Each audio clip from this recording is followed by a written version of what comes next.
Railway station పైకప్పు కూలిపోయి 15 మంది ప్రాణాలు కోల్పోయిన ఘటన సెర్బియా ప్రభుత్వాన్ని ఊపేస్తోంది. ఇప్పటికే ఈ ఘటనపై దేశ ప్రజలు ప్రభుత్వానికి వ్యతిరేకంగా నిరసన కార్యక్రమాలు నిర్వహించగా సోమవారం సెర్బియా పార్లమెంట్లోనూ దీనిపై ప్రతిపక్షాల నుంచి తీవ్ర నిరసన వ్యక్తమైంది. 2025 బడ్జెట్పై చర్చించేందుకు సోమవారం పార్లమెంట్లో సెషన్ నిర్వహించగా రైల్వే స్టేషన్ ప్రమాదంపై చర్చకు ప్రతిపక్షాలు పట్టుబట్టాయి. ఈ క్రమంలో అధికార సభ్యులకు ప్రతిపక్ష ఎంపీలకు మధ్య తీవ్ర వాగ్వాదం ఘర్షణ చోటు చేసుకున్నాయి.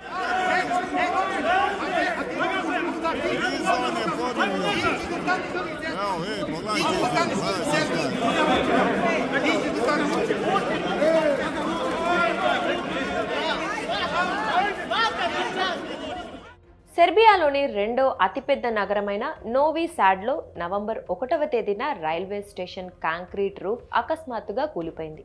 ఈ ఘటనలో అక్కడికక్కడే 14 మంది చనిపోగా ఆసుపత్రిలో చికిత్స పొందుతూ మరో వ్యక్తి ప్రాణాలు కోల్పోయారు. ఈ ప్రమాదం ప్రభుత్వ నిర్లక్ష్యంతోనే జరిగిందంటూ నోవి సాడ్లోని ప్రజలు నిరసనకు దిగారు. ఈ ప్రమాదానికి బాధ్యత వహిస్తూ ప్రభుత్వం దిగిపోవాలని డిమాండ్ చేశారు. ఈ క్రమంలోనే సోమవారం ప్రతిపక్ష ఎంపీలు ఈ ప్రమాదంపై చర్చకు పట్టుబట్టారు. ఇది బడ్జెట్పై చర్చించాల్సిన సమయమని, రైల్వే స్టేషన్ ప్రమాదంపై చర్చ ఇప్పుడు జరపడానికి వీల్లేదని అధికార పార్టీ ఎంపీలు వాదించారు. దీంతో అధికార ప్రతిపక్ష ఎంపీల మధ్య తోపులాట జరిగింది. కొంతమంది ఎంపీలు పిడుగుద్దులు కూడా సంధించారు.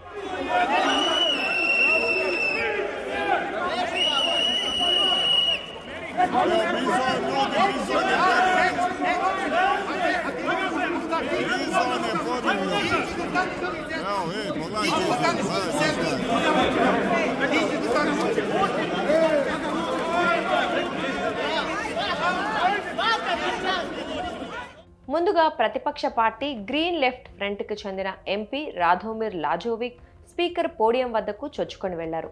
ఎరుపు రంగు చేతిని చూపిస్తున్నట్లు ఉన్న ఒక పేపర్ను స్పీకర్కు చూపిస్తూ నిరసన తెలిపారు. మీ చేతులకు రక్తపు మరకలు అంటాయి అని ఆ పేపర్పై రాసి ఉంది. వెంటనే స్పందించిన ఆరోగ్య శాఖ మంత్రి జాతిబోర్ లోంకార్ లాజోవిక్ను అడ్డుకున్నారు. దీంతో ప్రతిపక్ష ఎంపీలందరూ స్పీకర్ పోడియం వద్దకు దూసుకొచ్చారు. ఒకరిపై ఒకరు అరుచుకున్నారు, తోసుకున్నారు. కొంతమంది ముష్టి యుద్ధం కూడా చేశారు. ప్రతిపక్ష ఎంపీలు కిల్లర్స్ అంటూ ప్రభుత్వాన్ని ఉద్దేశించి నినాదాలు చేశారు. అధ్యక్షుడు అలెగ్జాండర్ వుకిక్ కు వ్యతిరేకంగా నినాదాలు చేశారు.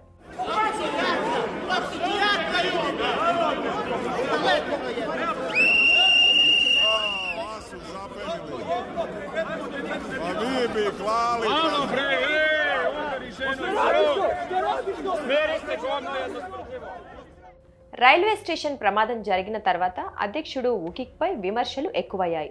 వుకిక్ గవర్నమెంట్ అవినీతి వల్లే ఈ ప్రమాదం జరిగిందని ఆరోపిస్తున్నారు.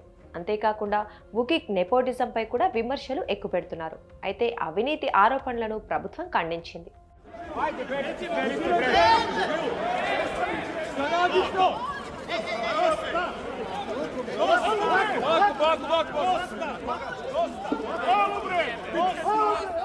ఈ ప్రమాదానికి సంబంధించి అధికారులు గత వారం 12 మందిని అరెస్ట్ చేశారు.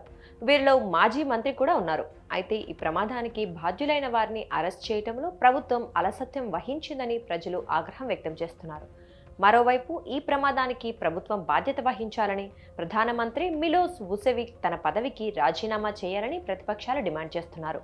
ప్రధానమంత్రి రాజీనామా చేయాలని డిమాండ్ చేయడానికి కారణం ఉంది. నోవి సాడ్లో ఆ రైల్వే స్టేషన్ నిర్మాణం జరిగేటప్పుడు ఆ నగరానికి మిలోస్ వుసెవిక్ మేయర్గా ఉన్నారు. ఆయన హయాంలోనే నాసిరకంగా రైల్వే స్టేషన్ నిర్మాణం జరిగిందని, దీనికి బాధ్యత వహిస్తూ ప్రధానమంత్రి పదవికి రాజీనామా చేయాలని డిమాండ్ చేస్తున్నారు. ఇదిలా ఉంటే ప్రభుత్వంపై అవిశ్వాస తీర్మానం పెట్టాలని పార్లమెంట్లో ప్రతిపక్షాలు డిమాండ్ చేశాయి. దీనికి స్పీకర్ అనా బ్రనాబిక్ అంగీకరించలేదు. రైల్వే స్టేషన్ ప్రమాదంపై చర్చతో పాటు ప్రభుత్వంపై అవిశ్వాస తీర్మానం పెట్టాలంటోన్న ప్రతిపక్షం డిమాండ్పై మరో రోజు సెషన్ నిర్వహిస్తామని స్పీకర్ వెల్లడించారు. అయినప్పటికీ ప్రతిపక్ష ఎంపీలు వెనక్కి తగ్గలేదు. ప్రతిపక్ష సభ్యులు కావాలనే పార్లమెంట్లో హింసను ప్రేరేపించారని అధికార పార్టీ ఎంపీలు ఆరోపించారు. ఉదయం ఘర్షణలతో వాయిదా పడిన పార్లమెంట్ సెషన్ మధ్యాహ్నం తిరిగి మొదలైన ప్రతిపక్ష ఎంపీలు విజిల్స్ వేస్తూ గోలగోల చేయడంతో స్పీకర్ మళ్లీ వాయిదా వేయాల్సి వచ్చింది. మొత్తం మీద రైల్వే స్టేషన్ ప్రమాదం సెర్బియాలో పొలిటికల్ టెన్షన్కు దారితీసింది.